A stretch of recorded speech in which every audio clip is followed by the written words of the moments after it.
Out of sight out of mind. নিজেদের প্রিয় format ওয়ানডেতে বাংলাদেশের অবস্থানটা অনেকটা এমনই।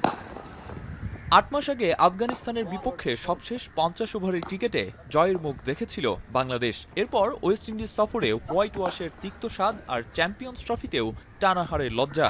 অবনমন হয় আইসিসি র্যাঙ্কিংয়েও।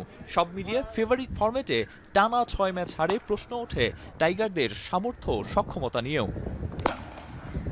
হারের বৃত্ত ভাঙতে নাটকীয়ভাবে শান্তকে সরিয়ে মিরাজকে ওডিআই অধিনায়কত্বের দায়িত্ব দেয় বিসিবি। এর আগে লম্বা সময়ের জন্য দায়িত্ব না পেলেও নিয়মিত অধিনায়কের অনুপস্থিতিতে ৪ ম্যাচে খণ্ডকালীন ক্যাপ্টেন্সি করেন মিরাজ। যদিও অধিনায়ক হিসেবে জয়ের দেখা পাননি একটিতেও, তাই লঙ্কানদের বিপক্ষে তাদের মাটিতে সিরিজটা ক্যাপ্টেন মিরাজের জন্যও নিজেকে প্রমাণের এক বড় চ্যালেঞ্জ।